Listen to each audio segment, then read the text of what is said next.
সিদ্ধান্তের কোনো পরিবর্তন করিনি। যে সিদ্ধান্তটি প্রথম দিনেই নেওয়া হয়েছিল সেই সিদ্ধান্তের আলোকেই এই কার্যক্রমগুলো পরিচালিত হচ্ছে।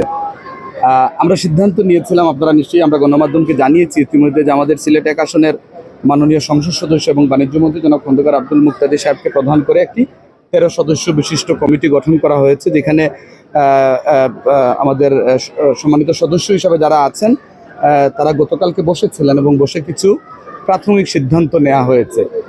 এই প্রাথমিক সিদ্ধান্তগুলো আমরা এখনই বলছি না, যেহেতু আমরা পরবর্তী বৃহস্পতিবার বসে এটা চূড়ান্ত করে একটা রূপরেখা তৈরি করে আপনাদেরকে আমরা জানিয়ে দেব। বাট এটুকু বলতে পারি যে এখন যে প্রক্রিয়াটি পরিচালিত হচ্ছে এটি একটি স্থায়ী সমাধান না। আপনি ডেস্ক সিলগালা করে দিচ্ছেন, আমাদের উপস্থিতিতে, প্রশাসনের উপস্থিতিতে সেই টাকাগুলো এখানে প্রকাশ্যে গণা হচ্ছে। এই টাকাগুলো কিন্তু জেলা প্রশাসকের অ্যাকাউন্টেই জমা হবে, যেভাবে বিগত দিনে এটি গণনা করে জেলা প্রশাসকের অ্যাকাউন্টে জমা দেওয়া হয়েছিল।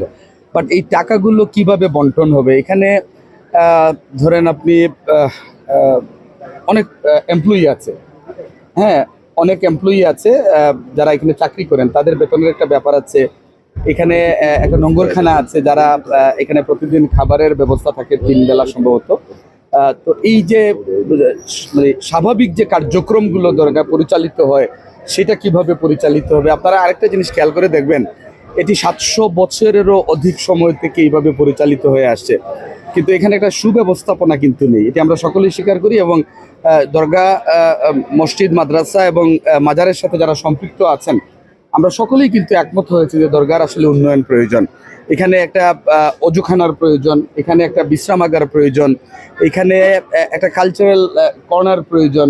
এখানে শাহজালাল রহমতুল্লাহ আলাহির ব্যবহৃত যে জিনিসগুলো আছে এটি দেখার জন্য দর্শনার্থীরা আসেন, কিন্তু সেইভাবে সুব্যবস্থাপনা না থাকার কারণে তারা দেখতে পাচ্ছেন না। আমরা এরকম হতে পারে যে এখানে একটা চমৎকার কর্নার থাকবে, যেখানে আমার শাহজালাল রহমতুল্লাহ আলাহির ব্যবহৃত জিনিসপত্রগুলো রাখা হবে দর্শনার্থীদের জন্য।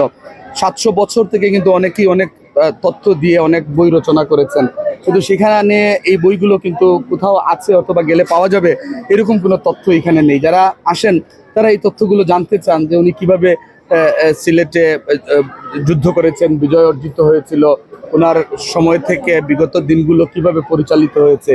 এগুলো অনেকেই অনেক তথ্য দিয়ে বই লিখেছেন, সেটি সংরক্ষণের জন্য একটি উন্নত মানের গ্রন্থাগার এখানে হতে পারে। এখানে গাড়ি পার্কিংয়ের কোনো ব্যবস্থা নেই, সেই গাড়ি পার্কিংয়ের ব্যবস্থা হতে পারে। আপনারা আরেকটা জিনিস খেয়াল করে দেখবেন যে এখানে একটা মাদ্রাসা আছে, এই মাদ্রাসার যে শিক্ষার্থীরা আছে তাদের জীবনমান উন্নয়নের জন্য, তাদের মানে প্রতিদিনকার যে খাদ্য এবং অন্যান্য আনুষঙ্গিক যে বিষয়গুলো আছে, এটি কিভাবে আরো উন্নত করা যায়, তাদেরকে সাপোর্ট দেওয়া যায়, এই বিষয়গুলো কিন্তু আমাদের পরিকল্পনার মধ্যে আছে। তো আমরা আশা করছি যে আগামী 1 সপ্তাহের মধ্যেই আমরা এই দরগা এবং মসজিদ, মাদ্রাসা কেন্দ্রিক যে বিষয়গুলো নিয়ে আমরা ইতিমধ্যে আলোচনা করেছি, সেটা আপনাদের মাধ্যমে আমরা দেশবাসীকে জানিয়ে দিতে পারবো। আরেকটা গুরুত্বপূর্ণ বিষয় হচ্ছে, এটি এভাবে চলতে পারে না, হ্যাঁ, এবং এটি আসলে আমরাও চাচ্ছি না, এটি কারোর জন্যই কাম্য না। বাট এই বিষয়গুলোর প্রতি অনেকেরই উৎসাহ আছে, অনেকের স্বচ্ছতা চাচ্ছেন, অনেকে বন্টন সুষম হয় কিনা সেটি চাচ্ছেন। এই দাবি যেটি, এটি গণদাবিতে পরিণত হয়েছে। আমরা চেষ্টা করব যে সকলের সাথে কথা বলে, জনগণ যে চাচ্ছে, মানুষের যে প্রত্যাশা, সেই প্রত্যাশা অনুযায়ী আমরা একটা চমৎকার সমাধান এবং রূপরেখা হবে ইনশাআল্লাহ।